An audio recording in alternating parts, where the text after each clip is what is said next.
are listening to 1252 Sports Entertainment. Parental discretion may be advised.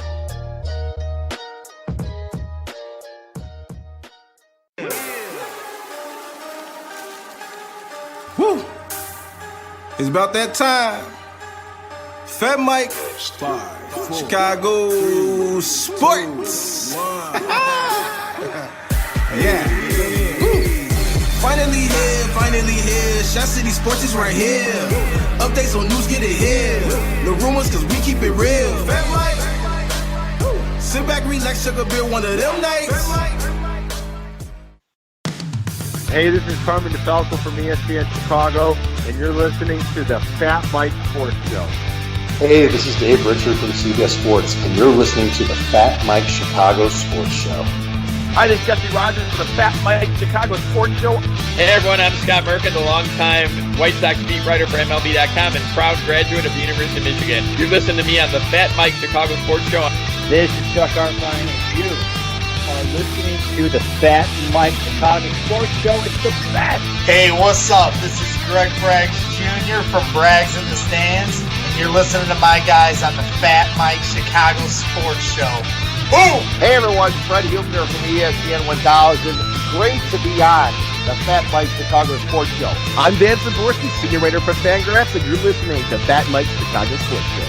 I'm JJ Stankovitz from NBCSportsChicago.com and the Undercenter podcast, and you're listening to the FatMike Chicago Sports Show.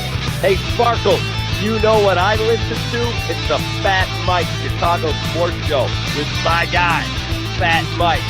If you listen anywhere else, no jock. Listen to Fat Mike, the best.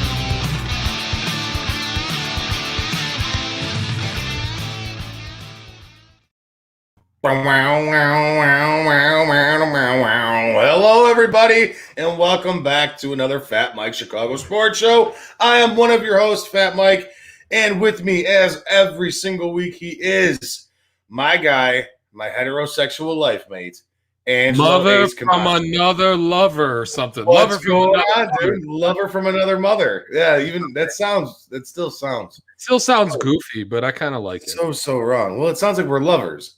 I mean, we are kind of. We still have. We are a partnership, right? Yeah, we're a domestic partnership, right? We're a domestic partnership through a podcast. Yes, we are. What's going on, bro? What's going on?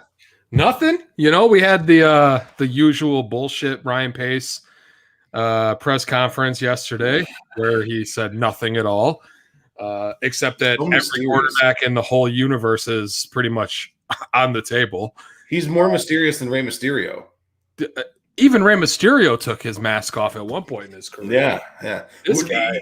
Ryan Pace is like the ultimate evil Scooby-Doo villain. Yeah, it's just mask. I think if you pull off his head, like if you pull off his face, it's like Fat Mike McCarthy. Just trying to doom the Bears from the inside out. You know what, though? I could see that. Yeah. Or if you pull off his face, it's all just a big fucking. You pull off his face and it's Aaron Rodgers. Ugh. You know what I mean? That would be. I mean, who else in their right mind would draft Mitchell Trubisky number 2? Well, there were a lot of people that wanted Mitch number 2, but who would hold on to him this long? That's the way. And they're still bringing up how Mitch is, he's not out of our plans. Every quarterback's not. Shut up. Well, I'm running. I know that. Mike North is a huge Mitch guy, so yes, Mike North is a huge Mitch guy, and we'll talk to him about that a little bit tonight. But I'm excited, man. We got another jam-packed show with us tonight. Yeah, we did. Kaner scored 400 goals. Yeah, Kaner put in number 400, and that right after we talked to Cap. Ass retro jersey. That was sweet. I know, I loved it. I want to get one so bad. That jersey's so sick. All right, but Kaner got 400. The Illini yesterday smacking up and down the court. Michigan number 2, like beating them to a pulp. That was a great. It looked good. Game, man. Oh man, I really like Kofi Cockburn, man. That dude's a fucking stud. I really like that dude a lot. He's so big and so strong, man. If Illinois is not a number 1 by next week, there's a problem. I know they got Ohio State coming up this weekend, right? I think so, yeah. But that's gonna be another good game. The only problem is they've had a couple shitty losses. They lost to Michigan State. They lost, I think it was Maryland that they lost to. a couple of really bad losses, but they'll get back, man. I think they're going to be the number one for sure, especially after this upcoming weekend. I mean, they played pretty well. So, even with those losses, a win like the other day is still a pretty solid win for them, especially the way that they won. This is a good question. Will the Illini be in the Final Four? My guess is saying yes, man. I'm definitely saying that. I think it helps with some of the big powerhouse college teams that aren't like as powerful right now as they usually are, like Duke and North Carolina. They're kind of taking a step back this year. Right. Kansas. Chalk it up to COVID. Right, Kansas. Chalk it up to COVID or whatever. But, I think this will be one of the more entertaining March Madness brackets in a long time. Yeah, I'm excited, man. Like I said, we do have a good show on tonight. We are gonna talk to Mike North about a little bit about Trubisky. We're gonna talk about his upgoing, how he became hot dog vendor to, one of the most known, if not the most known, Chicago sports radio voice, ever, pretty much. Yeah. And then not only that, but we're also gonna ask him how to bet because Angelo, you suck at it. No, yeah, Mr. Stupid ass parlay over here.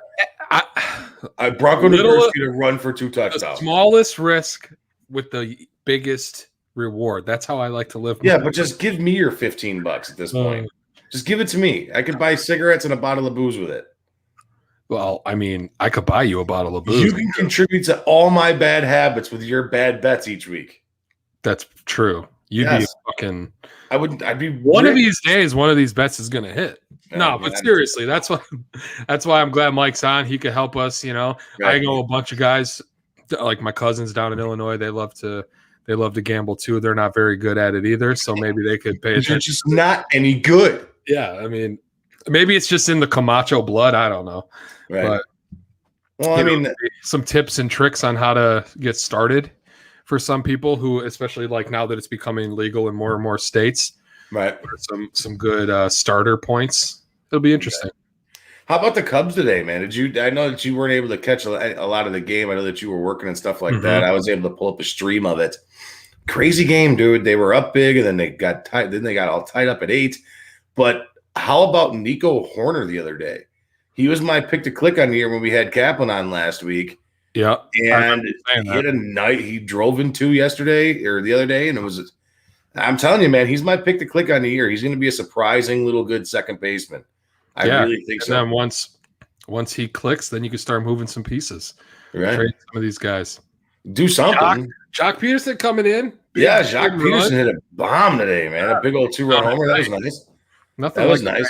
Nice. How about all this stuff with the White Sox, though, too, man? Like La Russa just pulling guys with bases loaded. Did you hear about this? I read a little bit about it.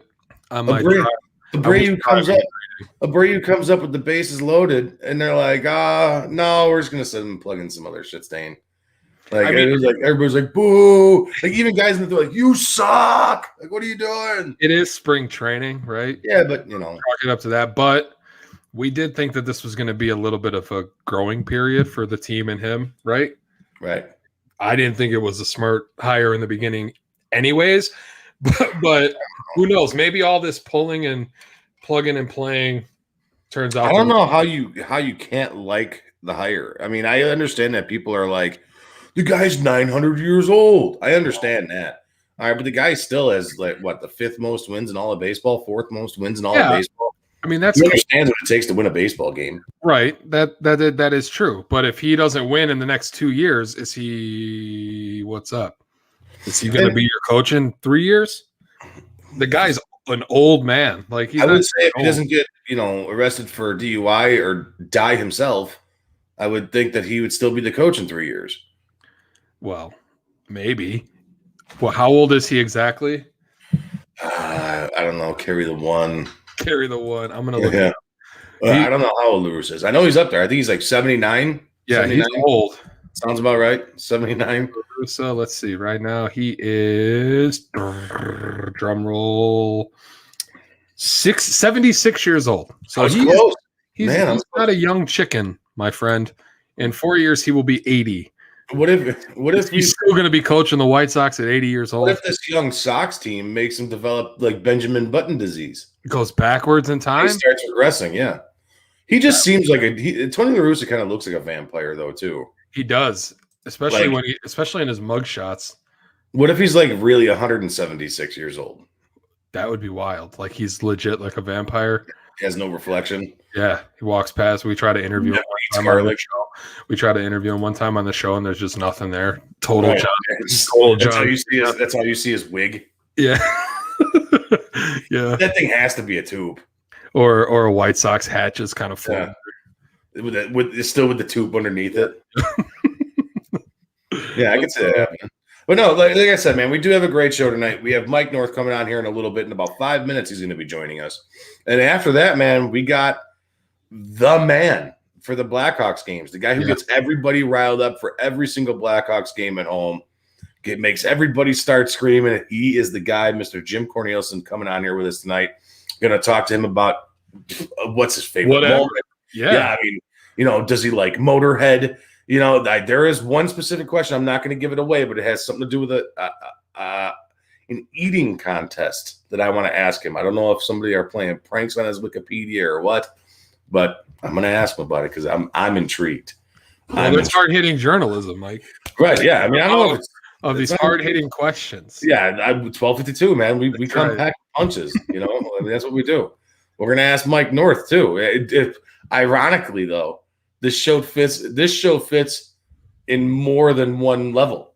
You know what I mean? We got Mike North, famous voice. We got Jim Cornelison, famous voice, both in the Chicagoland area. Here. You and me down here. We're way They're up here. We're like Right. like down here. Yeah. We're not even shoe shiners in that. We're not even shoe shiners in this level, bro. But Like, no, definitely not shoe shiners. No, yeah, no, we're like the guy. Like I saw a funny thing the other day. It was like the medieval times thing, right? Like They tell somebody to get the fucking shine box, and we have to go get the box to give to the guy. That's how bad. Right, right. I saw a thing the other day where it was like people like back in the medieval times days, it was actually called the poop shoot. Yeah, I saw that too. All right, and Like up in the castle. yeah, and then like there's just some like random dude shoveling shit out of this random hole 40 feet underneath the earth. All right, can you imagine that guy's job, dude? That is a shitty job. Legit. I know all about shitty jobs. You do. You deal with shit on a daily basis. On a daily basis, and I'm not a plumber, so I mean, and it's not a fetish. I don't know about that. It might be a fetish. Maybe. Maybe. I'm into some weird stuff, but who knows? But no, I'm like I said, dude, it's gonna be great, man. What are we gonna talk to Mike about, dude? We gotta figure out hot bets for him, man. He's gotta give us some Or money. he can tell us. Or he can just give us money. I Why go through the middleman? Be like, Mike, is this gonna work? All right, cool. Just give me the money then. He's been on fire. If you've been listening to the Odds Couple Friday nights at 7 He p.m. went on a roll like a month ago. He was like 34-2 or some shit. Yeah, it was wild. And he's still been kind of on that roll. So I don't know how he does it, man. I can't even bet the Bears the right way. So like when you're into that when you're like in the gambling life like that, where you bet sports and all that stuff, like basically the ins and outs of everything. You remember Casino? You ever see the movie Casino? No.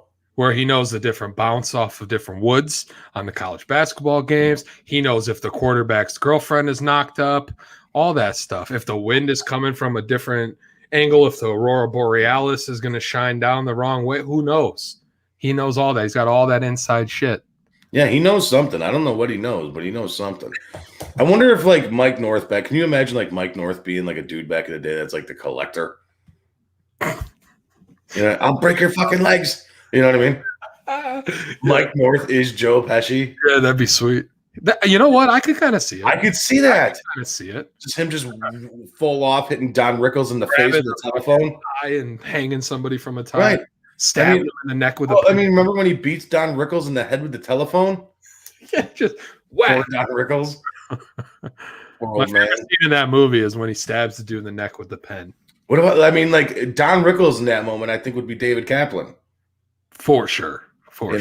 Mike North just hitting him in the head with a rotary phone. Repetitively.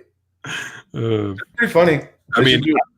We should send it to Randy Merkin and be like, hey, dude, do this. You got to make it creative on the They were talking the other day about how, like, if somebody had died on the show, how they would honor them. And I tweeted to Jay Hood that they should do like, you know how in school you'd have like pajama day or like Dr. Seuss day where you dress as like a cat. They should do that one day where everybody just comes in different cap outfits to the station and just does the show. Looking it'd be like a puffy vest and something else. Yeah, or like doesn't he wear like that beanie cap a lot? That's his new thing. I don't know. I don't ever watch him. I always just listen to him. On my days off, I try to catch that Twitch stream. You know, Hawks got a good game tonight. I think the Bulls played tonight too. Hawks play the Lightning, right? Yeah. Yeah. 3 games in a row. 3 games in 4 days against Tampa Bay Lightning, Stanley Cup champs. Yeah, it's going to be tough here. It's going to be for the Bulls and the Hawks. It's going to be a rough little stretch here. The Bulls got the Pelicans tonight, and then they play the Sixers. That'll be a challenging game. The Heat, the Raptors, the Thunder. Meh. The problem with these next 2 games for the Bulls is that those 2 teams are really big. They have a really dominant big man, and that's one thing that the Bulls can't cover right now. You got Zion tonight, and then you got Embiid, who lit him up the last time. Yeah, 50 points last time. Yeah. I mean, they just can't cover a big guy. They need a big guy. That's why I was like all for Boogie Cousins. Like, I understand that. Bringing Cousins in would definitely give you muscle, even if he's just like a 6th man type of guy. Right. I think you could even move Wendell out to the 4 and move Cousins into that 5 spot, because Wendell, yeah, he's a big guy, but he's not big. You know what I mean? Like, Cousins is solid. You throw him in the center of the defense, and like he's moving people, not getting moved by people. So I know that that we in our little group chat, we always talk about areas that the Bulls can look to improve, especially going into next year. I think is more realistic than doing anything at the trade deadline. And what are some of the names? Andre Drummond, he's one of them that comes up constantly. I know our dude Vince, he really loves the Bradley Beal idea. Right. Yeah, he loves it. So Bradley Beal would be an interesting pickup for this team. There's a few, man. Like, I would have liked to have seen Rose come back to the team, even just he's putting together a nice little year up there in New York. Well, yeah, he's had a couple of years in a row. You know what I mean? What's that face for? New York. Yeah, you hate New York teams. That's right. The Knicks, the Yankees. Who else broke your heart? The Giants, the Jets. Every one of those teams break my goddamn heart. Yep. I remember that one game I bet the over or the under in those jag-off Jets. Yeah, I hate the Jets. They couldn't even. The one time I don't pick the Jets, they win a fucking game. Yeah, that's true. That is true. Shitheads. Fuck that team. The one time. And then Buffalo. Buffalo's not even New York. They're pretty much Canada. Canada. Yeah, why not? You know, Canada. I like Canada. Well, who plays in Canada that's playing in Florida right now? The Raptors? No. Yeah, aren't the Raptors playing? The Blue Jays? Oh, maybe it's the Blue Jays. The Blue Jays did last year. Right. There is a team right now that's from Canada playing in the States. Ask the chat. Hey, chat. What team, what sport is from Canada playing in the States as their home stadium? I think Mike North don't know how to work the computer. He's hitting me up like, "Hey, we ready?" I'm like, "Yeah, where you at, bro? I'm ready to bring you on." Still not here. That's all right. Hey, it happens. It's not the typewriter, Mike. It's the computer. Bounce one over. Hopefully, we can find him here soon. The Raptors are playing there. Alan Bratcher says the Raptors are playing. Didn't I say the Raptors? Yeah, I said the Raptors. Then I felt stupid because I was like, no response from Mike. Maybe he thinks I'm drunk. I don't know, man. Like, honestly, like, I follow basketball, but like right now, my main focus is on college hoops, getting ready for March Madness. Yeah. See, you and me different in that. I'm not a big college sports guy. I know you like college sports a lot. I do. I don't know. Maybe it's just because I never really watched it as a kid growing up. Right. The pros. That's why I wouldn't say I'm like a monster college guy. I keep tabs on what's going on, especially for the upcoming draft. Right. For the NFL, anyways. But college basketball, I like way more than the NBA. Yeah. Way more than the NBA. I don't know. I like the NBA. I think it's definitely different than it used to be. I like the games. I like the presentation of the NBA. I think it's fun. Get to watch it. It's a good time. See, to me, the NBA is like really washed out, man. Like, I'm just so sick of these teams grouping up. Like these guys. Yeah, that sucks. That sucks. But it's a little better this year because it's only like 2 guys on a team now instead of like 3. Like you had the Warriors and the Warriors and the Cavs back when LeBron was on the Cavs with Kyrie and Kevin Love. So I mean, I don't know. And even still, I think my Bulls teams in the late 90s, early 90s, late 90s would beat any of these teams that are out on the floor now. Is it the same rules as back then? Or is it rules today? It doesn't. I mean, what do you mean? No, it does matter because today's NBA is soft. Like the rules are so different today than they used to be. You could throw somebody on the ground, punch somebody in the face, get up and go back on the other side of the court. All right, hold on one second. Angelo, stay here. I'm going to refresh this. Oh, hey, guys. It's me. Mike had to go to try to help Mike North get on. But we were just talking about the Bulls. I don't know what the hell's going on here. Mike says he's here. He's not here. I don't see him. You sent him the link? I did send him the link. I don't know where the hell he's at. Did he hit? You have to hit like the join. There he is. Here he goes. Here he goes. All right. Our guy, Mike North. What happened there, Mike?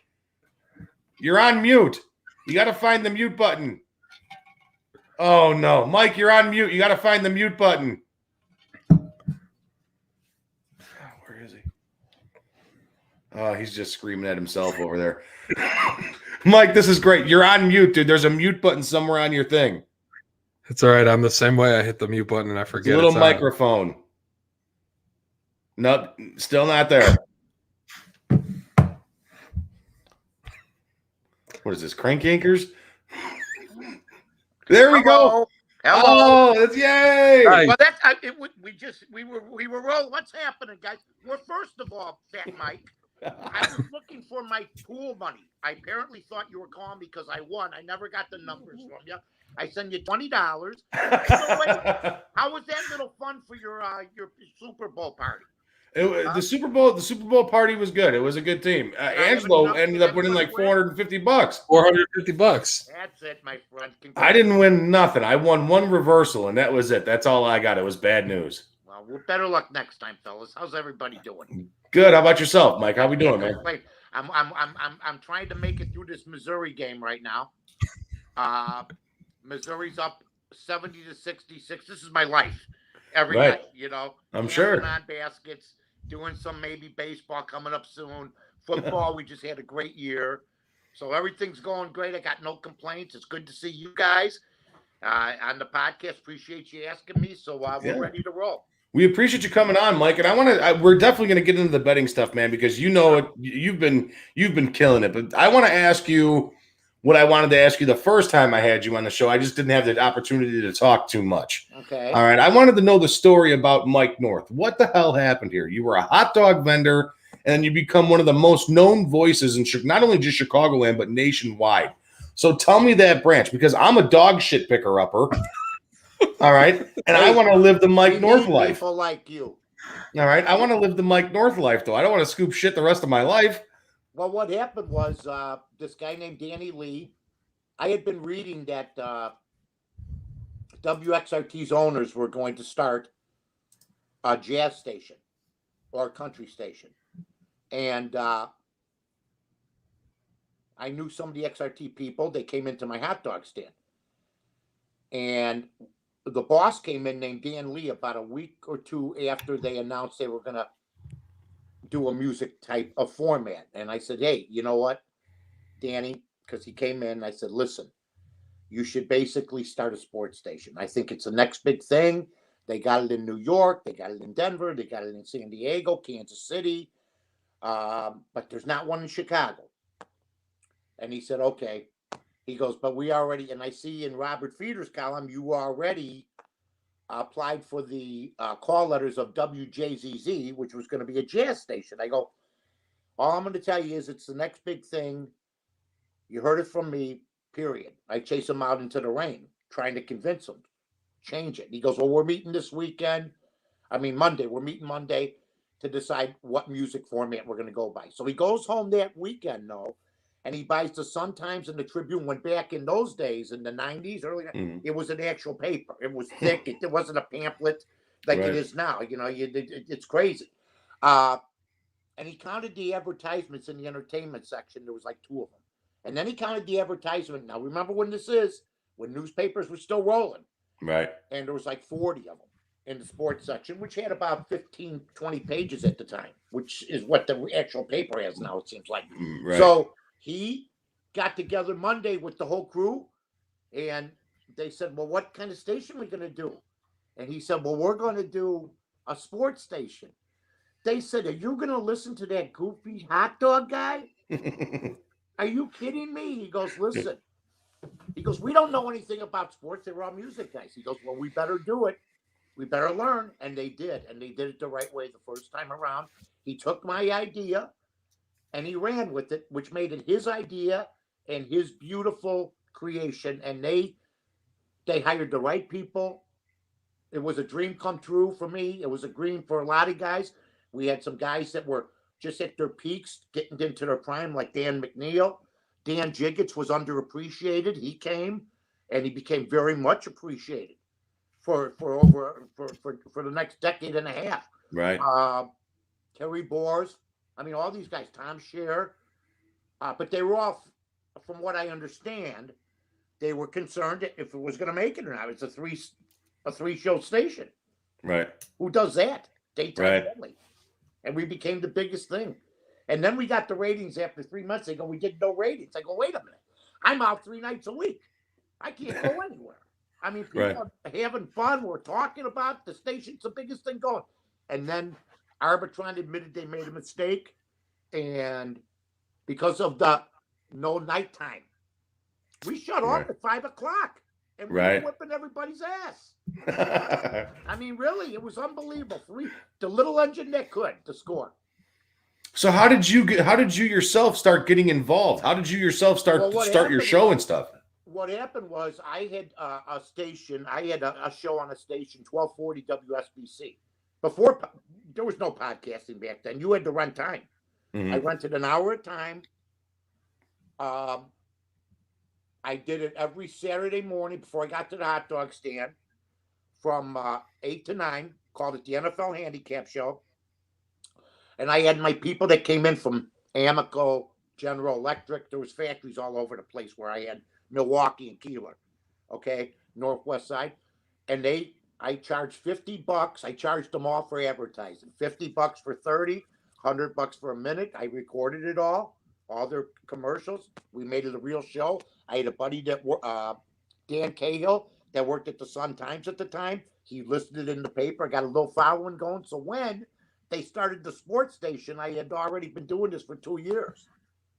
Then they knew that and it was Ron Gleason, the program director's wife. He was listening to tapes in the bedroom, and she was in there, and she goes, who's that guy? And he goes, well, this is this guy, Mike North. He goes, you know what? I've heard all your tapes. That's the one guy that I think is halfway decent. And so he brought me in. And what's funny is they brought me in for an interview. And the night before I got in fisticuffs, me and a couple of my buddies with some guys on Cicero and Addison. And I had my eye blackened. And I walked in with a big shiner. First time he meets me, I walked in with a big shiner. But I didn't know this. When I was crowded at the hot dog stand, he came in for an hour and just sat in the corner and listened to me talk to the people and stuff, which is the best training you can have. That was the best training I ever had, dealing with my customers on a day-to-day basis. So you've been doing this for almost over 30 years, Mike. You've been 30 talking years with the Score and me. 30 years. 30 years coming on 2022, January 2nd. Does it even feel like work anymore? No, it never did. Right. It never did. What was work was afterwards. I mean, my God, it was insane. It was crazy. I mean, celebrities, drinking, partying, just all sorts of crazy adventures, a lot of remotes. People used to come to our remotes, hundreds of people. I mean, and just the time of my life, I was very blessed. Came around at the right time. I didn't finish high school. So they don't even look at you now. It seems right. like last year, which is a mistake. Yeah, A lot of duh. funny people are dummies like me. Right, yeah. See, I'm one of them. I'm a big dummy. I can make this work. All I know is I figured out a way to beat the system, got in there, and I beat them all. So it doesn't matter about education. Right. It's about talent. It's about drive. It's about heart. It's about passion. It's about what you guys are doing. You like doing it. Nobody makes a lot of money off these things, but you love what you do, and you're hoping that it connects. Anything's possible, because I didn't make it. Well, I made it from 92 on, but in 92 I was 40. So I was already like, I guess I wasn't afraid we were going to fail, because I didn't have kids or anything. It was just me and my wife. And the other guys had careers and stuff already. They were a little bit old. They were more old into the business end of it. They were into it a lot. So, but I never doubted if we had a sports station that it would work. Sports is great in Chicago. How can you not have a sports station? Right. I know. Come on. I mean, I couldn't believe it. I said New York's had one since '86. But people in Chicago didn't know that. And we got all the homogenized BS that we hear a lot of today on the radio. So when did it start translating? Now here we go to the betting stuff. When did it start translating to where you became giving out favorites and numbers and the hot pick'ems and stuff like that? When did that start happening for you, Mike? Well, the show originally was called the NFL Handicap Show, so it started way back in '89. I was immediately okay. Yeah, I started doing it before anybody. I mean, Jimmy the Greek was big, and he's the one that we watched and stuff, but then he went away, and then nobody did nothing. They still treat gambling like a pariah, which is ridiculous. It should be featured. If I had a radio station or if I had TV station, I try to get it out as much as I can. I think people are hungry for it. It's become a multi-billion-dollar business. But I knew that to get back in to what I like to do, be behind the mic, but to get back on terrestrial radio, because there's not many. In fact, all the guys that I started with are gone. And there's not a lot of guys. Steve Dawes, a lot of guys are gone. Stern's not even on terrestrial radio. But I like terrestrial radio. I'm on the Odds Couple. But what I had to do was reinvent myself. And I had to win. And that's what started happening. I was in the Sun Times 2018 in the grid that they do on Sundays. I was 18-1-1 with best bets. And that's when I called ESPN's Adam Delavant, some other people. And they brought me in, which was a shocker to everybody. There's people still reeling. They can't believe I came back, because I was doing Fox Sports Radio, but really I was putzing around. I'm very comfortable with my lifestyle. I can't believe my wife saved half our money. Thank God. Oh man, I mean, it was the best. But you know what? It was a once in a lifetime gig, and I enjoyed every minute of it. And I think that original lineup of Cher, me and Dan, I'll throw Mike Murphy in on the weekends, McNeil, Boris. That's as good a lineup as ever been at any sports station in the country, because I've heard them all. And I've been involved in some good lineups at Fox Sports Radio and other places. But that's as good a lineup as there was ever. And the proof is in the pudding. Nobody said we'd last more than 6 months, especially guys like Chet Kopic, guys I looked up to. You're right. You're a bum. You'll never last. I hear that all the time. It's the best. It's keep calling me that, man. I'm gonna get you. I hear it all the time. I hear it when I'm just like picking up yards. When I'm in the middle of some dude's backyard, somebody's like, "You're a bum." I'm like, "I'm just picking up dog shit, bro. Come on." Hey, you want to know something, man? I was picking up dog shit way before you, pal. I worked for the Chicago Park District landscape from 1975 to 1982, 83, 84. We used to clean up Soldier Field. But before people started picking up after their dogs on the parkways and in the parks, well, believe me, people don't realize this. In the 60s, 70s, there was dog crap all over the place. Nobody picked. And we used to rake it. We used to rake all the dog crap on the parkways, whether it be Albion, whether it be Clarendon Park, because people had dogs, but they never picked up. Yeah. I mean, people are disgusting. It's a recent phenomenon, really. For the last couple of decades. That's one thing that you can count on. I'm not doing anything different that McDonald's isn't doing. I'm just taking advantage of people's laziness, Mike. That's exactly what I do. Yeah. Hey, I mean, so if I can take advantage of people's laziness and make money off of it, I'm going to do it. So now you're over on ESPN 1000 with Carmen DeFalco. You're also on the Barroom Network with Aldo and those guys. But you have a really great show going on with ESPN 1000 right now called The Odds Couple, where you guys talk bets and all that other stuff. So Angelo, last 3 weeks we are. Yeah, I know. You guys are kicking ass. You guys are on a real heater right now. Yeah, we're very lucky right now. We're doing very well, and we just appreciate the opportunity. It's good. So Angelo and I need some help here because we can't win to save our life at anything. I couldn't win a one-legged ass-kicking contest, Mike, so you need to give me a hand here. I mean, especially Angelo. You should see some of the... my pick, you should see some of these... You should see some of these parlays that Angelo throws at me. Angelo's in Wisconsin. He doesn't have legal sports betting up there yet. This guy's betting on Bronco Nagurski to score a touchdown for crying out loud. Hey, I will say this. I did make some money off of. Better, Angelo? You're proposition bet guy. See, I can't stand it. You know, I have a guy. You know, I'll give out a losing bet every so often, and when I do, some guy will go, "Yeah, but Mike, I went with you in the first half, and then I got out. So I won with you." I'm going, and I'm, sitting there with my balls in my hands going, I just lost this game. But they bet live. These people bet live every minute. I couldn't do that. Just bet me the game. I want to relax. Yeah. I wish Wisconsin is so behind the times. It's like working on an assembly line with constant changing, the live betting and everything else. Make your bets. Make your props, sit down, enjoy the game, have a beer, enjoy, look at a girl every so often, even though they're wearing masks now. I don't know how that's working out for anybody. But just being honest, I don't know how does anybody have sex? I don't get it. You meet a girl now. What, do you have to get a test first? I don't understand. Everybody sounds like Darth Vader, though. Listen. We in the 70s, man, and no joke with the AIDS thing. Everybody was terrified to try anything, but they said, if you wear the condom and all this crap. But today, people don't want to cough if they right? Yeah. I don't know how these people are meeting. I don't know how they're meeting. Across the street with paper airplanes. They look at each other and wave. Right, yeah, pretty much. Hey, you're cute over there. From now, you'll see. Yeah. Mike, so how much, like I said, you're on a heater, so give us a hand here. What do we bet? What's our next bets? We need just money. We need to make money, Mike. What I want you to do is start following Win Daily Sports, first of all. Then you'll see my picks, and I want you, like tonight, I don't know what happened here.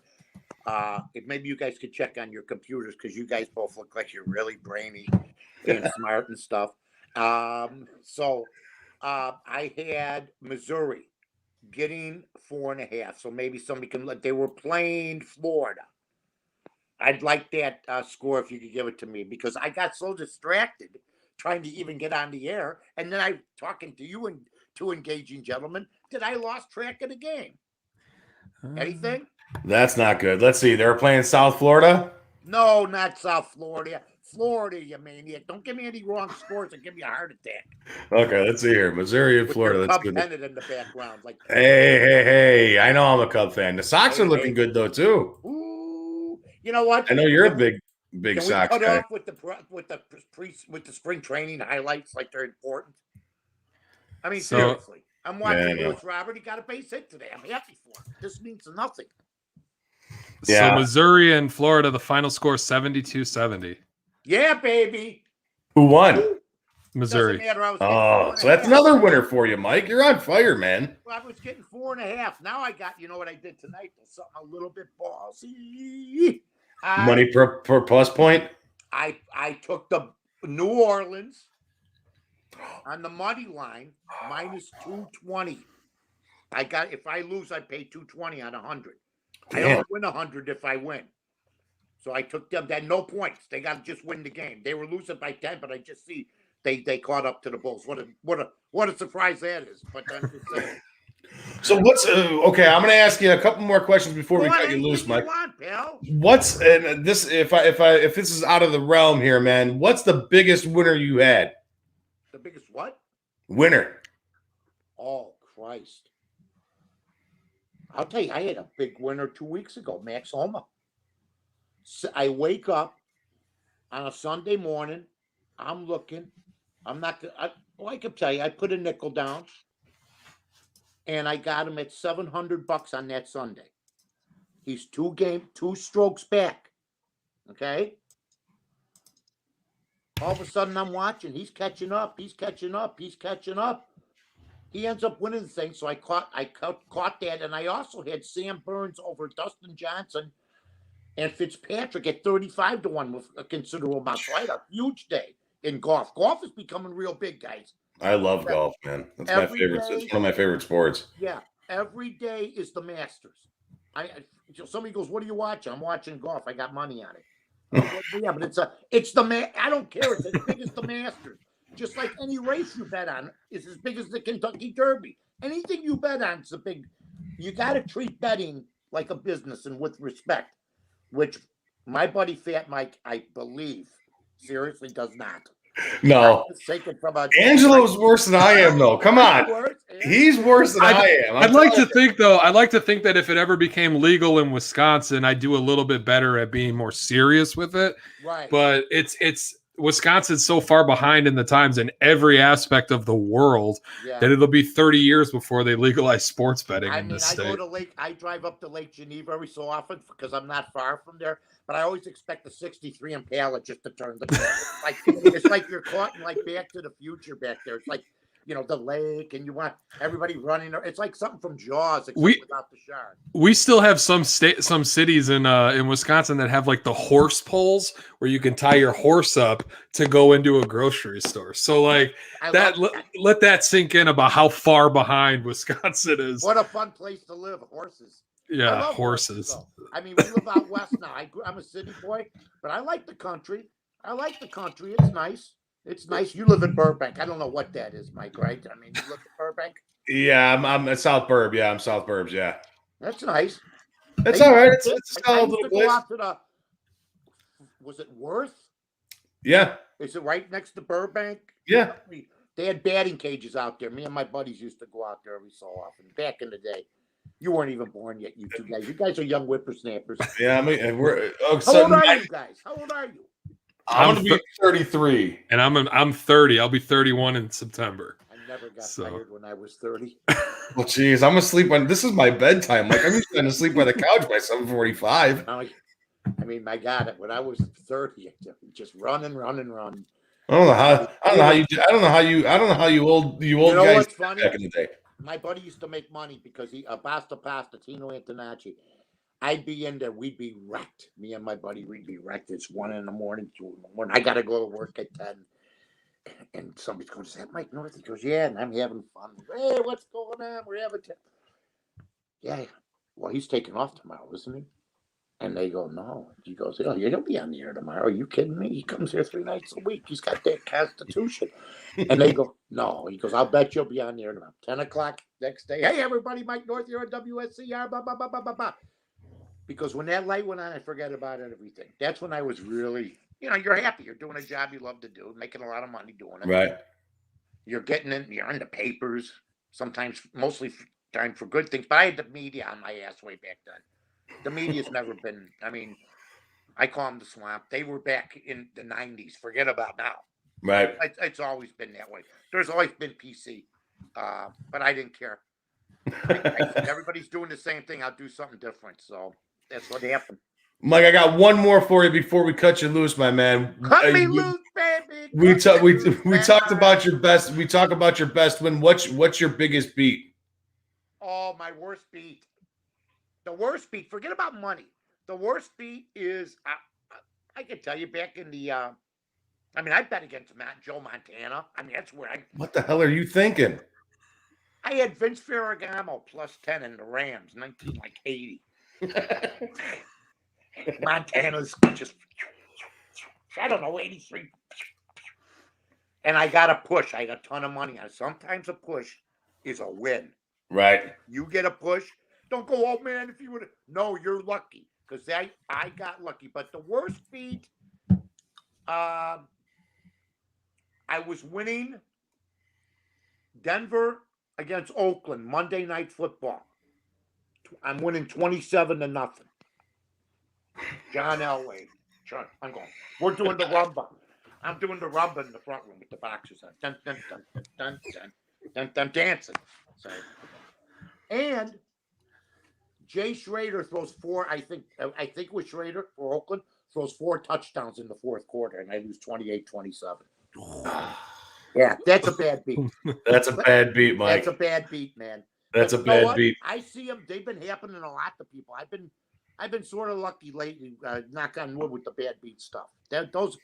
A bad beat, I mean, there's nothing worse than, like the other night, I guess somebody had the over-under in a game, and it went into overtime. They only scored 2 points between the two teams in the whole overtime. And they didn't go over. I mean, it's like you want to kill yourself. Oh yeah, I'm on the roll of I hate every single New York sports team. Yeah. I don't think I'll ever take another New York sports team ever again. I'm gonna tell you, I had a game about 2 weeks ago. I forget, it was a college team. I actually contemplated flying to the college and meeting up with them and saying they should have their scholarships pulled. Okay, now come on in, coach. Mike, how do we lost a considerable amount of money? You guys, how do you catch the ball out of bounds? Oh boy, that's a new epidemic. Catching the ball out of bounds is an epidemic of massive proportions now. My God, twice a game. How do all my listeners find you, Mike? How do we find you on the Twitter machine? How can we listen to you? What's going on? Win Daily Sports. I'll have a Twitter show on tomorrow, 4:00 Central, right here on Twitter, windailysports.com. Check me out at Bears Barroom with Aldo Gandia. Also at ESPN 1000 with Carmen DeFalco, my buddy, at 7 to 8 on Friday night. And then the encore, 8 o'clock on Saturday. Also with Carmen and Yurko with my bonus play. That's won 7 straight weeks. We're on that at 11:45 every Friday. And you'll catch me on certain podcasts with my friends that I like, my buddies here. Yep. My wife says, just turn it on, everything's good. And then the next thing I know, I was like Frankie Pantangeli in the lobby. I go, what's going on? I was alone. But it's good to see you guys, man. Thanks for coming on, Mike. We appreciate it, my friend. Thank you so much. We'll talk soon, man. Thanks, Mike. All right, guys. Take care. Bye-bye. All right, man. Mike North joining us. That was fantastic. I love Mike. Like I said, he's a handful at times, but I love that guy, man. He cracks me up. I wanted to get into Mitchell Trubisky stuff, but I'm kind of glad we didn't. Yeah, he doesn't. I mean, BB had to work the phone for him, for crying out loud. I don't know what the hell he was doing there for a second. Right. But that's all right. Oh, man. Real quick, we're going to cut this real quick. Jim is already in the green room waiting for us, but that interview from Mike North was brought to us by our guys over at the John Durin team over at Coldwell Banker Real Estate Group. We're going to play this for you. 60 seconds. We will be back with Jim Cornelison. So sit and wait, guys. Sit and wait. Hi, I'm Jonathan Darren, licensed real estate broker with Coldwell Banker Real Estate Group in Homer Glen. Are you looking to buy or sell? Have you been disappointed in the past? The Jonathan Darren team with Coldwell Banker Real Estate Group focuses on providing you with a concierge level of service during the process of buying or selling. We are a service-oriented team with a fresh and professional approach to selling real estate. Our goal is to combine knowledge, skills, and passion to exceed our clients' expectations, and most of all, we truly care. We are a knowledgeable real estate team focused on offering expertise and innovative solutions for our clients. The Jonathan Darren team has 5 full-service real estate brokers and a dedicated full-time marketer servicing all of Chicagoland. We will customize a detailed plan around your timeline for a sale, purchase, investment, estate, or other needs. Real estate transactions can be stressful, but don't need to be. Let us handle it for you. Visit our website, homesbyjdt.com, or call 708-308-1938 today. Expect better in real estate. Choose the Jonathan Darren team. And we're back. In that 60 seconds, I was able to make myself a drink. I was able to go pee really quick. And now we're bringing on a really big guest, man. I'm super excited to have him. I've been watching this guy for years. Get me pumped up. I've seen him live. I don't know, countless times in Stanley Cup playoff games. I have seen this man live and sing the national anthem at the United Center for my Chicago. I don't know if there's anybody who gets me more excited and ready for a game. He's the best, man. He's the best. Hands down the best at it. He is the man. Hashtag Anthem MVP after the show. Our friend, he's already starting it right there, man. Here we go. Our guy, Jim Cornelison. Jim, welcome to the Fat Mike Chicago Sports Show, man. Thank you so much for coming on. How are you doing? I'm doing really good. You guys are very gracious. Thank you for your kind words. I don't understand, man. I don't know how you get everybody so pumped up all the time. We're going to get into that. It's going to be awesome. It's going to be great. But, yeah, man, I'm really happy that you decided to come on. I've been chatting back and forth with you over the last couple of weeks, trying to get you on here, and thank you again for coming on, man. I really do appreciate it. Well, since last March, once the NHL shut things down, the NBA shut things down, NASCAR shut things down, Mika Moxon shut things down, all the charity events, I've got time for you. Well, I appreciate it. That's where that's going. I appreciate it. Sorry we were running a little bit late with our last guest, Mike North. Right. I'm sure you know Mike. Yeah. Everybody knows Mike. I've never met him that doesn't know Mike. Big splash, right? Yeah, Mike doesn't know how to work a telephone, apparently. He was on mute for about 25 seconds of the first minute, and then his wife, Bibi, had to show him the microphone button. But it's okay. We got the interview, and it was good stuff. It was good. But Jim, okay, so I have a lot of questions for you, man. There's going to be questions coming in from the chat for you too. It's going to be great. Well, we'll see. I hope so. I guess I want to start this interview by saying this: you are the best, man. Like the best that ever does it, and in my opinion, nobody else will ever do it better than you. Well, thank you. I think I am the best venue in the world. The United Center is a great venue. Yes, the United Center is a unique tradition and happened at a time when, of course, there were 3 Stanley Cups, and now, I've done all the Bears openers since 2010. Right. I've done all the Bears playoff games since 2010, and so the amount of just exposure and the way that has kind of migrated over to there to Soldier Field has been fantastic to be a part of all of that. There hasn't been many playoff games over at Soldier Field, but I mean, I appreciate you doing them because I've been to a few of them. Yeah, I know. I'll keep it on the down low. I'll keep it on the down. Come on, well, I'm just saying, glass is half full, half empty, or the glass is what it is, Jim. Let's not get ourselves here, okay?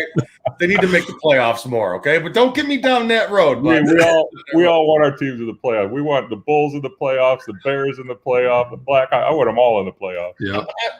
So how did you even get involved? How did you get started doing the national anthem? How did you get started singing? Tell us a little bit about that. How did this dream happen? Well, so I grew up small town country boy in Washington State, went to a community college because I was a troubled youth. Didn't really have a lot of ideas about what I was going to do with myself. But after my freshman year, a professor sat me down and told me, hey, I think you should consider studying voice. And since he told me I was a really crappy piano player, I thought, okay, I'll give that a shot. So once that happened, I got 4-year school and did my master's at Indiana. And then I did a few apprentice programs, ending up at the Lyric Opera of Chicago here. It's one of the premier apprentice programs in the hemisphere. And then was managed by Columbia Artists and was singing opera. So what happened back, that was like in 96, 7, 8. And I had a buddy from grad school who was doing some anthems for the Blackhawks at the time named David Honore. And all this is after Wayne Mesmer, right? People say, you took over for Wayne. Do you have any idea how many years are in between Wayne and me? Do you have a guess? I'm going to say maybe, 7? 14. No way. Holy moly. Okay, that's a long time. Yeah, so as far as I understand, he did one at the United Center, and that would have been in 1994. And the Hawks didn't ask me to do all of them until 2008, which is when of course the team went back on television. And then, Western Conference Finals that first year, very first Winter Classic, next year Stanley Cup, and then Bears playoffs, everything. It was just a rocket ship at that point. So music's always been a big part of your life, it sounds like. Yeah, when I was managed by Columbia, my first job was with Opera de Bordeaux, France. I spent 7 weeks over there drinking a lot of wine. I don't like cheese very much, so if friends would want to go and have wine and cheese, I would just drink the wine. There you go. Just give me the crackers. Just give me the crackers and the wine. I'll be fine. I was happy. I'm the same way at those hoity-toity parties that the fiance drags me to. Uh-oh. Just give me the crackers, and I'll just take this bottle myself. I'm out of here. When I first came to the finals at the Lyric Opera, I remember going up to the bar after the finalists had all been chosen, and I was feeling a little rebellious, so I asked for like a bottle of beer, which was a Miller Lite, and I said, "Just give me the bottle." And I turned around feeling like, I was going to make some kind of social statement. And the general manager of the opera at the time, named Bill Mason, he's a homegrown Chicago guy. He's standing right around me as I turn around holding a bottle of Miller Lite. It took me off my rebellious path, but it was still pretty cool just to, hey, I know who you are. So there's been plenty of great moments, especially at the United Center. Like you said, you've done them at Soldier Field as well. What is your favorite moment thus far through your career singing the national anthem? Yeah, there's been so many incredible ones, right? I figured that'd probably be a pain in the ass question to ask. It's impossible. I mean, I still, the 2010 Stanley Cup, that very first time, even though it was a weird ending to that game, right? Everybody's like, what happened? Right. Wait, we won, and it was on the road, but that was amazing. And that parade and rally were some, ticker tape and confetti coming down from the skyscrapers. The parade kind of just meandered through the town. You felt like it was like you're a war hero returning in 1917 down the streets of New York. And you've seen those iconic where all that stuff's fallen. Well, we didn't get that in 13 and 15 because of the Boston bomber. They kind of zipped through town really fast, got us over to Grant Park. But I got to say, if you're standing in front of 200,000 people at Grant Park and you walk out on stage to sing the anthem, it's a lot of people, right? A big crowd. And so there's just been so many. And I could, Game 7 against the Red Wings in 13, we were down 3-1. We come back. It's now tied 3-3. We go to the United Center, and people generally start cheering as soon as the introductions are done. Ladies and gentlemen, please rise and remove your hats and join Frank Pellico and soloist Jim Cornelison. And then they kind of start cheering. Not this time. That night, as soon as they turned the lights on, through the introductions of the military, through my introduction, you couldn't hear anything. And it was like, my God, they've never, ever done this before. And those kind of moments are really, they're special. You just feel that sense of like, wow, there is such energy happening in the building right now. So those are some of them at the United Center. There's a picture captured from 2015 at Soldier Field when I go, flag is still there, and you see this sea of red. And there's like 70,000 people all with their hand in the air like this, And it's like, I started that. That's unbelievable. It's just really awesome. But so do you ever get confused where the flag's at when you point for it? Like, or you always know exactly where it's at? Well, the United Center, it's always at the same place, but I do look for it, at Soldier Field, of course, I know. But yeah, when I go out, I'll look for it. And sometimes it gets moved on you too, like in the 2014 Stadium Series game where I'm facing just a different direction than normal, and you're kind of like, how do I do this thing? You're just pointing at somebody else. You're just throwing random karate chops in the air. Yeah, that's right. You look like you're having a mild stroke. Just throwing on karate chops.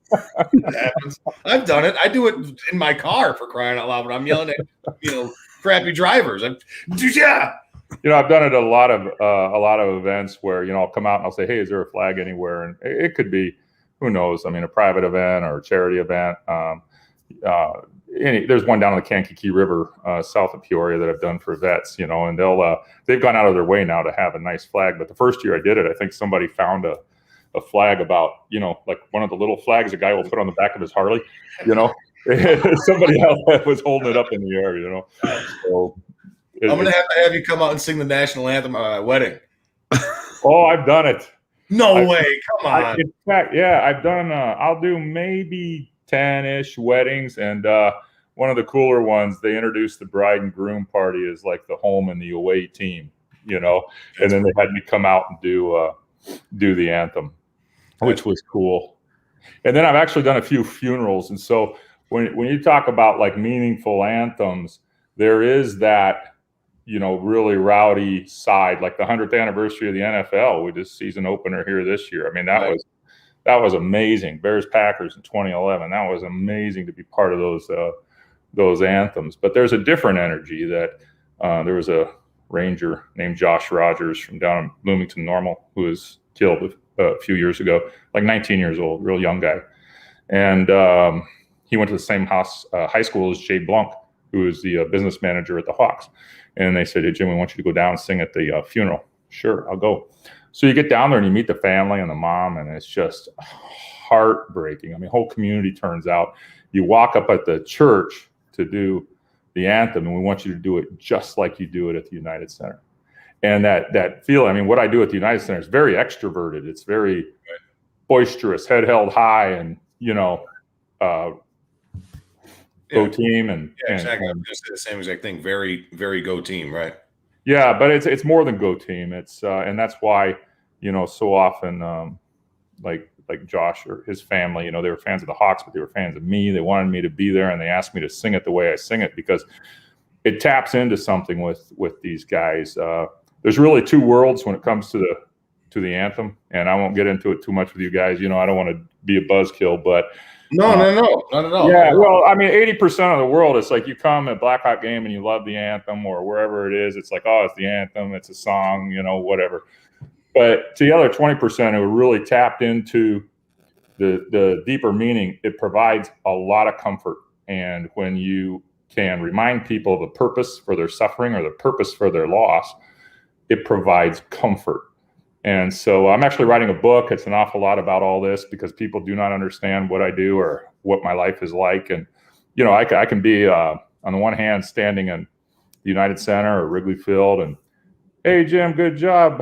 You know, you want a beer? Could I get an autograph? Can I get a picture? And on the other hand, be, you know, have somebody, I mean, this has literally happened more than once, where it's a parent or a brother or a vet themselves who are trying to talk to me about their son being hit in the head in the rocket when they were over in Iraq, and they're barely holding it together, and they want me to come over and say hi to their brother, or go say hi to the family, or whatever it is. Right. And you want to kind of like, how do you juggle and respect what the anthem, and by attachment, them meeting me, means, along with a bunch of fans who are just going to walk up, grab you, stick themselves right in the middle of the situation, and say, "Hey, quick selfie, man!" You know? Yeah, exactly. You're exactly. It's not what this is, bud. Yeah, but nobody is doing something bad. They just don't know. Right. And when you think of broader conversations that happen around the anthem, then people who know, people who don't know, they're not bad people, but they just don't know. Right. Yeah. They just don't know the meaning that it has, and the kind of healing and strength that people can get from it. Jim, has there ever been a time where you were like thrown off while you were singing? Something caught your attention, or something, you know, threw you off a little bit? You know, I've never messed up any of the words of the anthem. I've been asked that one a lot. There are times where I've found myself being like a little bit checked out when I've sung it, because when things are going good, I might do as many as 200 anthems in a year. And that's counting like the 50, 60 would happen at a Blackhawk game. But there's a lot of charity events, maybe 20 to 30 golf outings on a really busy year, for example, and maybe 10 weddings, and then private parties, high school, whatever, minor league hockey, minor league baseball. Right. There's a lot. And now, you know, I've started doing the Indianapolis 500 down in Indianapolis. So now I start traveling kind of regionally more to do this stuff. So there are times when, you know, you get out of the car, you've been driving 3 hours, you got behind schedule, now you walk out and you do it, and you're just having a hard time keeping your head there, and you'll notice things that are distracting. I mean, hey, there's a bird, you know, or wow, that girl's really good looking. Whatever, it could be anything. So if you're listening to music in your car, if you're sitting there jamming in your car, what are you listening to?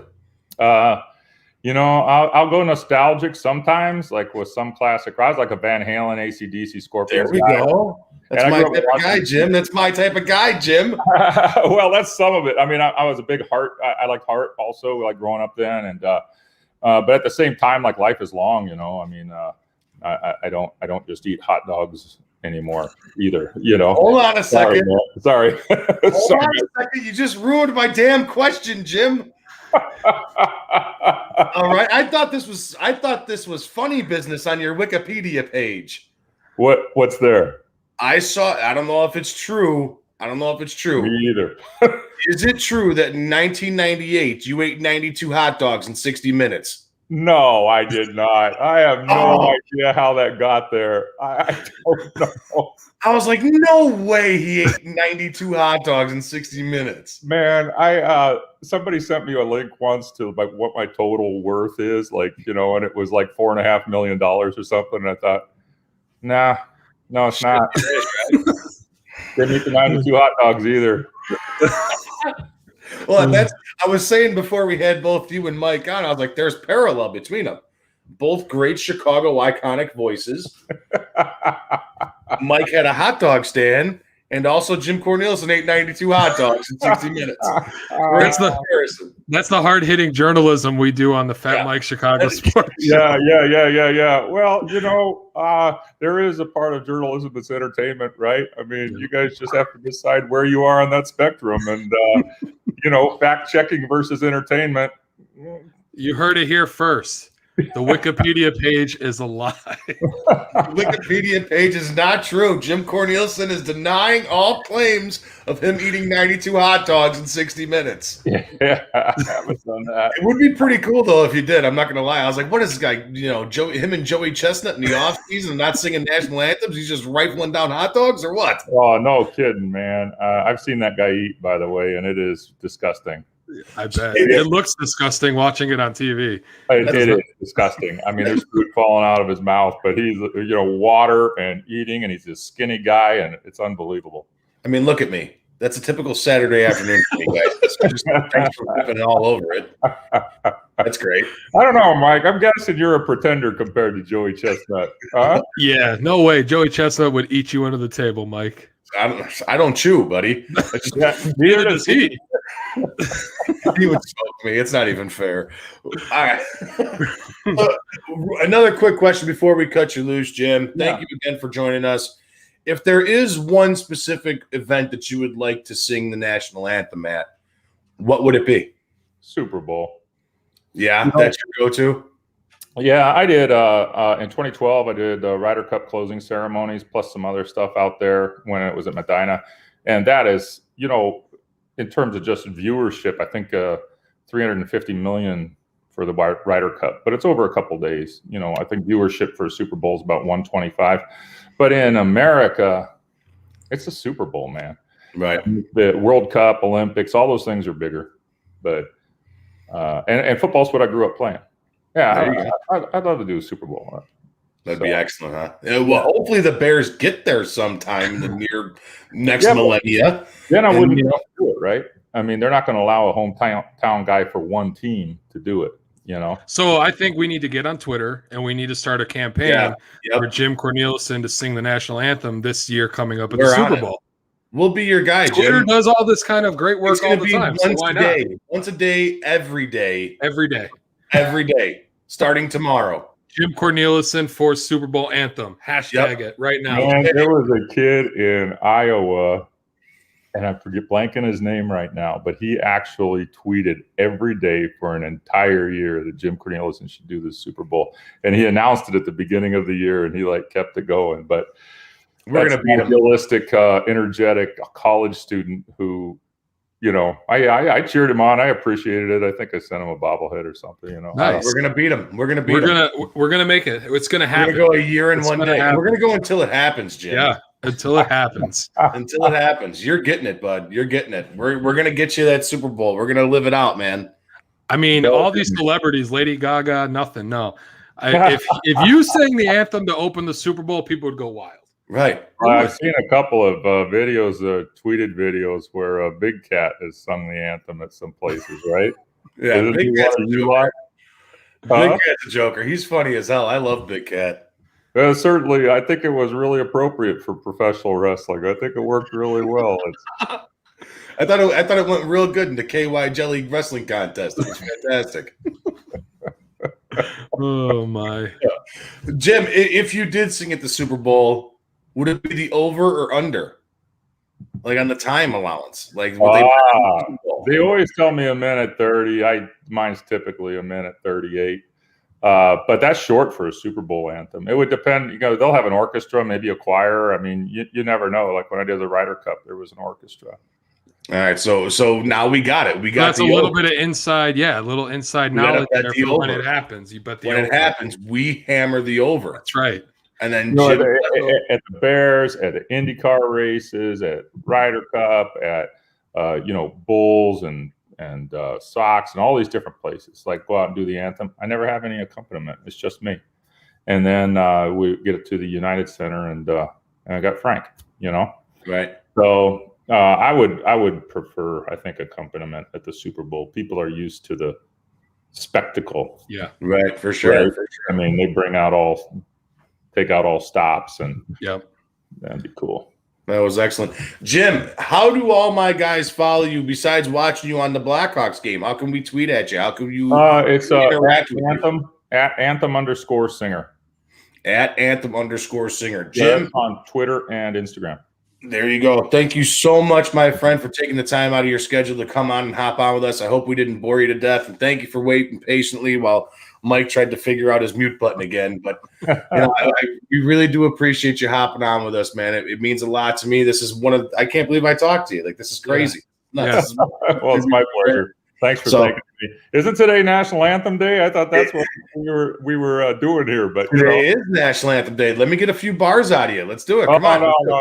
I didn't want to put myself to that. Just the O say. Just the O say. Jose or Jose? Jose. Oh my God. That was epic right there, Mike. Oh yeah, sure. That was perfect. I'm sweating a little bit. Oh yeah. Mike has to go get a towel to not only are we going to tweet you for the Super Bowl from going on, but you just made my man crush Monday for Monday, bud. That's right. All right.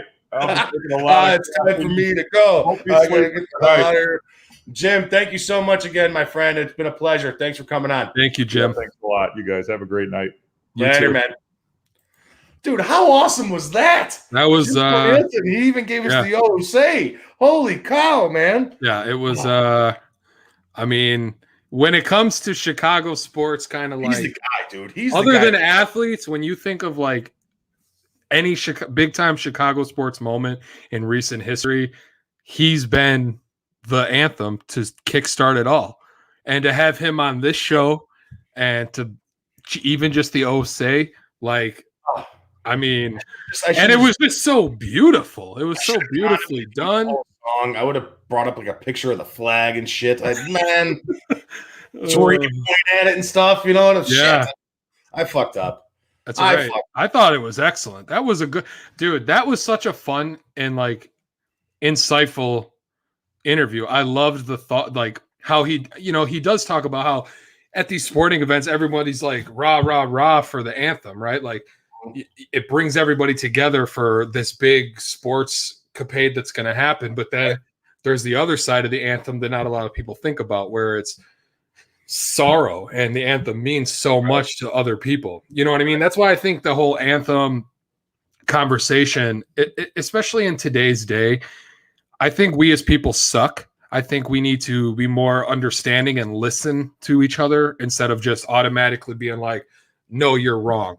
You know what I mean? Because it means so many different things to so many different people. Just because you don't think of it that way doesn't mean that I don't think of it a completely different way. You know what I mean? And people have lost loved ones in war, and that anthem means something completely different to somebody at a football game that's sitting there throwing 96 hot dogs down before halftime. You know what I mean? And it's just, it was good insight. I loved it. Yeah. And really quick, just so everybody knows, that interview was brought to you guys by our new sponsor, Nick and Ivy Brewing Company out in Lockport, Illinois. And here's a quick word from them. We will be back in about 54 seconds. So here you go.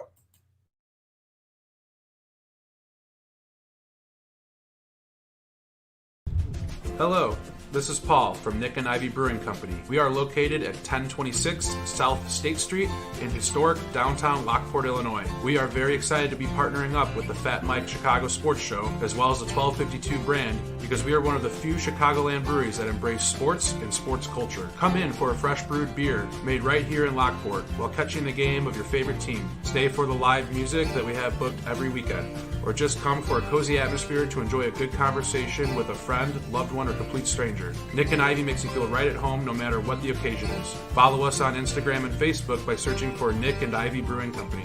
Visit our website for our up-to-date tap list or to go shopping on our online store at nickivybrewing.com. That's Nikivy brewing.com. Come in today for a fresh brewed beer born and raised in Lockport, Illinois.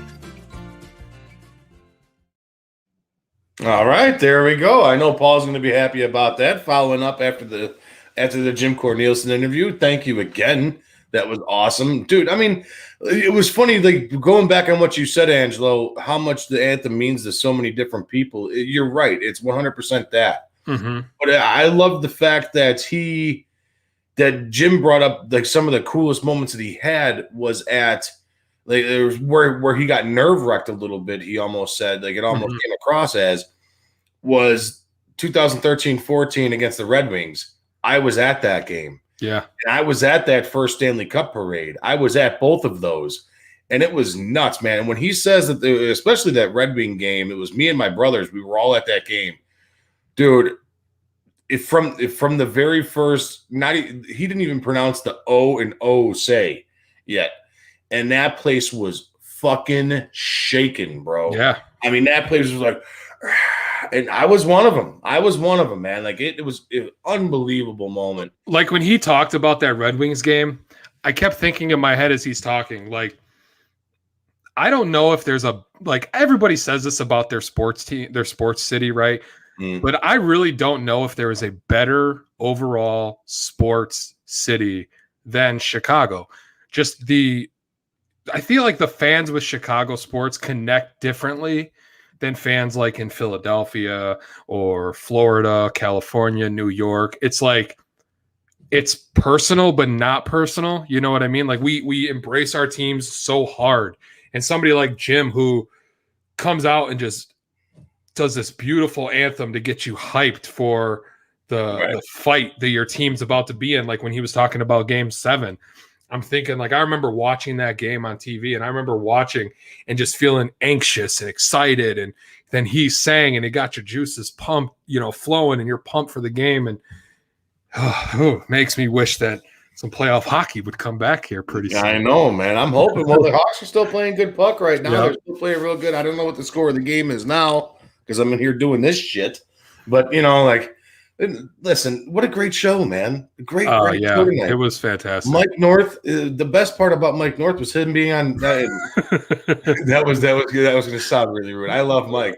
But the funniest part of Mike North was him being on mute and his wife having to work his phone for him. You know what, though? We figured it out. We got it going. Dude, it's funny. It has a comedy value to it. You know what I loved about this show is we didn't even ask a lot of questions. We asked, and we got a lot of knowledge this show. A lot of sports, Chicago sports radio history with Mike, and then a lot of insight on the anthem with Jim. It was a fun show. I really enjoyed it.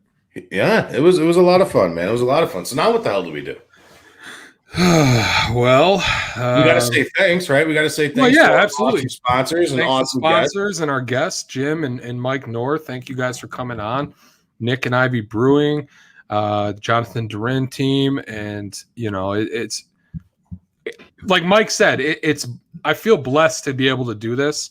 I know we don't make a bunch of money doing it, but it's something that I love to talk about, sports, and it kind of gets me away from the everyday bullshit that you deal with. Just come here, I get to see your beautiful face. Come on. Oh, shucks. Your beautiful face and talk some Chicago sports and talk to some iconic figures in Chicago sports lore. You know what I mean? It's what better thing to do on a Wednesday night. Right. Well, the thing that I'm getting a little calloused to now. You know what I mean? Over the last couple of weeks, we've had some pretty nice names on our show with us. You know what I mean? Yeah. And I'm getting calloused to it, and that's a kind of a shitty thing to say, but I'm starting to come down to earth a little bit, where it's like I gotta realize that these guys are just people too. You know what I mean? And I forget that sometimes. Maybe one day when I have, like my ultimate idol on if I ever interview Wayne Gretzky, Gene Simmons. You know what I mean? That'd be awesome. Didn't Kiss like own didn't Kiss like own indoor football team? I'm pretty sure they did at one point. I don't know. I'm pretty sure you know what? I'm gonna reach out to my boy Gene, see what's up. I'll message him. My dad used to drive limos in the city, and I'm pretty sure Gene Simmons is one of his clients. I'll just say, hey Jim or Gene, hey Gene, my dad used to Jim. Call him the wrong name. Hey Jim from Kiss. I said, my dad used to pick you up in limo. You know, hey, we're pretty much related. Come on my show. Come on the Fat Mike Chicago Sports Show and talk about how bad your arena football team was. Right. Well, him and John Bon Jovi. Remember that? Wasn't he like the owner of like the New Jersey Shitheads or something like that? That would be an epic name for a team. They're pretty close to New York, so I can just count them out too. Fucking turds. And I'm pretty sure the Jets and Giants both play in New Jersey, so they can both get fucked. Such a nice show, and then we get talking about the shitty New York teams. I hate New York. God, I hate New York. I know. But no, like it was a very good show today, man. I had a lot of fun doing it. Again, special thank you to Mike North and to Jim Cornelison hopping on with us. It was a lot of fun interviewing those guys. You know, that's the type of interview that I wanted to have with Mike to begin with. I wanted to talk to betting, and I wanted to talk about how he started off, you know, because guys like me and you here, you know what I mean? We're trying to accomplish that dream. Right. And I know there's people that listen to us that are trying to accomplish the same dream too, trying to make their, whether it be big footprint or carbon footprint or their small carbon footprint in the sportscasting world or being a DJ or doing music and stuff like that. And Mike really put it all into perspective for us. Yeah. And having Jim on here tonight was absolutely phenomenal, man. I mean, like I said, I've been to games with this guy. I've been to appearances of his at, you know, not just Hawks games, but at Bears games and stuff like that. And there's nobody that does it better. And I didn't know it was that far along that him and Mesmer were separated. I thought it was a lot sooner than that. But man, Wayne Mesmer can do it too. But yeah, I think I give the edge to Jim. Now we got to start tweeting out Jim for the Super Bowl. Yeah, all of our followers, anybody who watches this show, I'm going to tweet it out. Y'all got to retweet it, hashtag it, whatever we got to do. If anybody knows how to fix Wikipedia, take off the hot dog eating comment. Yeah, because that's not true. That's not true. We got to the nitty-gritty today. We asked the tough questions to Jim Cornelison. And if it was Jim Cornelison and Joey Chestnut, I think Joey Chestnut would win. I don't know. I'm going to give it to Jim. The reason why I thought it was fake, okay, is because it doesn't say hot dogs. It says wieners. Well, that would have. If I would have known that, I would have told you not to ask the question. We could have asked him a different question, like I forgot to ask him how different it is without fans in the stands this year. Oh shit! But I mean, who knows though? Who knows? You don't know. He could have been like a young man in a hot dog eating contest and rifled off 96 hot dogs. Or the guy, putting it on the Wikipedia page could have been from New York or New Jersey, and that's how they say hot dog out there. That's how they say hot dog? Wiener? Wieners. They call them Nathan's. They say, hey, you want to go get a Nathan's? You want to go get red a hot? You want to go get a red hot? Hey, over here. You want to go get a red hot over here? Hey, you want to go chew on a wiener?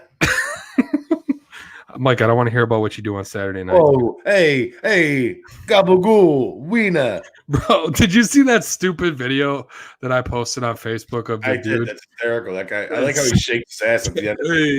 Hey, so annoying. It was funny. Watch The Sopranos one time, and that's. Yeah. I was walking around in a robe and my slippers, boxer shorts, and a wife beater. I was hanging around here. Like, is that acceptable to say? Wife beater. Oh, well, Dago tees. My dad used to call him that all the time. It used to be Dago tees. That's what my dad used to call him all the time. So either way, what is that shirt even called? They're called tank tops. No. Yes, that's what they're called. I don't make these up. I don't make the rules on what the shirts are called. That's what it's called. What do you mean? We're getting pulled. We're getting pulled from YouTube now. We just made a racist remark and a No, we were going through the history of a shirt. no. Yeah. Were we not? That's very debatable. Hey, that's what debates are for. That they're up for. All I know is I don't wear them because I got too big of boobs. No, you don't. I do. Nope. Yep. All right. All right. On that note, guys. Nice. On that note, Angelo, great show. Everybody in the chat, thank you for coming on with us. Make sure you guys go follow at 1252_sports. Make sure you guys follow Mike North and Jim Cornelison at North to North at Anthem Singer. Make sure you guys go follow those guys. This is awesome, man. I love doing this. We will see you guys next week. Next week we got a nice show for you. And don't forget, on Friday night this week, 1252 is a new show coming on our network here called Turtles Takes with our guy Vince Mucci and our guy Andrew Tarbill. It'll be live at 7:00. They got a nice guest list, man. They got Lorenzo Hood, MMA fighter, and I'm blanking on the other guy because, well, I'm a little messed up, but drunk. No, it's okay. No, but they got a really good show coming out, guys. Make sure you guys are tuning into those guys. It's going to be great. Derek Ross. I cannot wait. Yeah, Derek Ross is coming on with them. So make sure you guys tune into those guys. It's going to be a great show. I'm excited for that as well. It starts live at 7:00. Make sure you follow them too, both. It's going to be great, man. I'm very excited here. 12:52's picking up. It's picking up, and make sure you guys are part of the ride because without you guys, we wouldn't be doing any of it. That's right. So special thank you to all of you again as well, and we will see you guys next Wednesday at 7:00. But make sure you guys, again, tune in 7:00 Central Standard Time at 7 p.m. It's going to be a great show, and we will see you guys then.